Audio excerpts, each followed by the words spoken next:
Hello friends, welcome back to my channel hello S R kitchen. ఈరోజు మన recipe వచ్చేసి గుమ్మడికాయ హల్వా.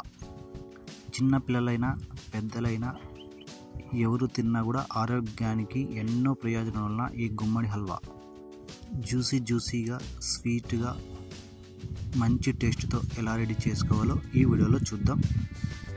ఒకసారి మీరు ఇలా ట్రై చేయండి, ఎలా వచ్చిందో కామెంట్ చేయండి. ఈ రెసిపీ కానీ మీకు నచ్చితే ప్లీజ్ లైక్ అండ్ సబ్స్క్రైబ్. ఇక వీడియోలోకి వెళ్ళిపోదాం. ముందుగా ఒక గుమ్మడికాయని శుభ్రంగా కడుక్కొని ఇలా లోపల ఉన్న గింజలు ఇవన్నీ తీసేసి, లోపల ఇది గుజ్జు మాదిరి ఉంటుంది అది కూడా తీసేయాలి. అలాగే పైన ఉన్న పొట్టు ఇలా బాగా తీసేయాలి. ఎందుకంటే ఈ పొట్టు గట్టిగా ఉంటుంది కాబట్టి అంత త్వరగా రాదు. చిన్నగా కొంచెంగా మొత్తం తీసేసి ఇలా ఒక గిన్నెలో వేసుకోవాలి. మొత్తం ఇలా తీసిన తర్వాత మనం ఇలా సన్నగా తురుముకోవాలి. ఈ గుమ్మడికాయని మొత్తాన్ని ఇలా తురుముకోవాలి. నేనైతే ఒక 750 నుంచి ఒక 800 గ్రామ్స్ గుమ్మడికాయని అయితే తీసుకున్నాను, ఒక 3/4 కిలో అన్నమాట. ఇలా మొత్తాన్ని ఇలా సన్నగా తురుముకోవాలి.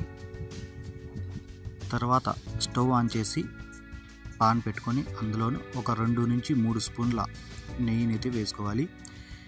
ఈ నెయ్యి మనకి కొంచెం వేడైన తర్వాత ఒక 10, 15, 20 జీడిపప్పుల్ని వేసుకొని కొద్దిగా ఫ్రై చేసుకోవాలి. అలాగే మీరు బాదంనైనా తీసుకోవచ్చు, జీడిపప్పు బాదం అలా తీసుకోవచ్చు. నేను జీడిపప్పును అలాగే ఎండు ద్రాక్షని అయితే ఈ రెండుని మాత్రం తీసుకున్నాను. మీకు కావాలనుకుంటే బాదం కూడా దీన్ని యాడ్ చేసుకోవచ్చు. ఇలా యాడ్ చేసి ఈ నెయ్యిలో వీటిని ఫ్రై చేయాలి గోధుమ రంగు కలర్ వచ్చేంత వరకు. ఈ ఎండు ద్రాక్ష అనేది ఇలా రౌండ్గా కొంచెం ఉబ్బిన తర్వాత తీసేసి పక్కన పెట్టుకుందాం. తర్వాత అదే నెయ్యిలో ఇంకా నెయ్యి తక్కువ ఉంటే 1 స్పూన్ 2 స్పూన్లు నెయ్యి యాడ్ చేసేసి మనం గుమ్మడికాయని కప్పుల రూపంలో దీంట్లో వేసుకుందాం. అంటే ఎన్ని కప్పులు వచ్చాయి అనేది నాకు ఒక 5 కప్పుల వరకు ఈ గుమ్మడికాయ అనేది వచ్చింది. అంటే మనకి 5 కప్పులకి ఎంత బెల్లం వేయాలి అనేది ఇందులో చూపిస్తాను. నేనైతే 5 కప్పులకైతే నాకు ఈ గుమ్మడికాయ అయితే రావడం జరిగింది. ఇలా ఈ నెయ్యిలో ఫ్రై అయిన తర్వాత బాగా వీటిని కలుపుకుంటూ ఫ్రై చేసుకోవాలి. ఒక 4 నుంచి 5 నిమిషాల వరకు వీటిని బాగా ఫ్రై చేయాలి. మనకేం వాటర్ కానీ పాలు కానీ ఇందులోకి ఏం యాడ్ చేయకండి. ఎందుకంటే వీటిలో ఉన్న వాటరే మనకైతే ఊరుతుంది. ఇంకా మనకి ఫ్రై అయ్యే కొద్దీ వాటర్ లాగా వచ్చేస్తుంది. ఇంకా 1-2 నిమిషాలు మనమైతే వీటిని ఇంకా ఫ్రై చేసుకుందాం. మధ్యలో అప్పుడప్పుడు 1 స్పూన్ అంత నెయ్యి వేసుకుంటూ వీటిని ఒకసారి కలుపుకుందాం. అంటే 2 నిమిషాలు ఒకసారి, 3 నిమిషాలు ఒకసారి 1 స్పూను లేదా 2 స్పూన్లు నెయ్యి వేసుకొని కలుపుకొని ఫ్రై చేసుకుందాం. అంటే మొత్తానికి ఒక 4-5 సార్లు వేసుకుంటే సరిపోతుంది. అంటే మీకు 3 సార్లు అయినా వేసుకోండి, 2 సార్లు అయినా వేసుకోండి. నెయ్యి పడే కొద్దీ ఈ గుమ్మడికాయ హల్వా అనేది టేస్ట్ బాగా వస్తుంది. ఇక 5 నిమిషాలు అయిపోయింది. మనకైతే ఆల్మోస్ట్ ఇందులో ఉన్న పచ్చి వాసన కానీ మొత్తం వెళ్ళిపోయి మంచి స్మెల్ వస్తుంది, ఈ నెయ్యి వాసన. తర్వాత మనమైతే బెల్లం వేసుకుందాం. 5 కప్పుల గుమ్మడికాయకి నేను 1.25-2 కప్పుల బెల్లాన్ని అయితే వేసుకున్నాను. మీకు స్వీట్ ఎక్కువ తింటారా వాళ్ళు ఉంటే ఒక 1/2 కప్ ఎక్కువ వేసుకున్నా పర్లేదు, ఏం అవసరం లేదు.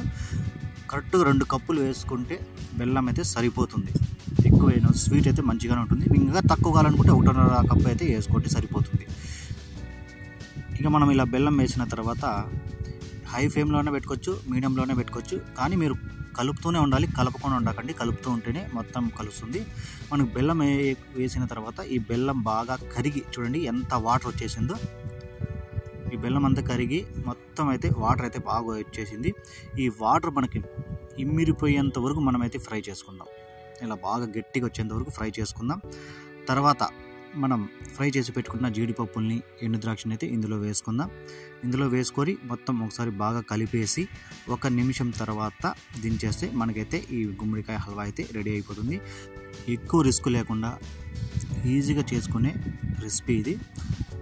గుమ్మడికాయ హల్వా అయితే దీన్ని వచ్చి ఒక 5 నుంచి 7-8 రోజులు నిల్వ పెట్టుకొని కూడా తినచ్చు, చెడిపోదు. మీకు ఎప్పుడు టైం ఉంటే అప్పుడు తినచ్చు. ఒక 7-8 రోజుల వరకు నిల్వ ఉండే హల్వా ఇది.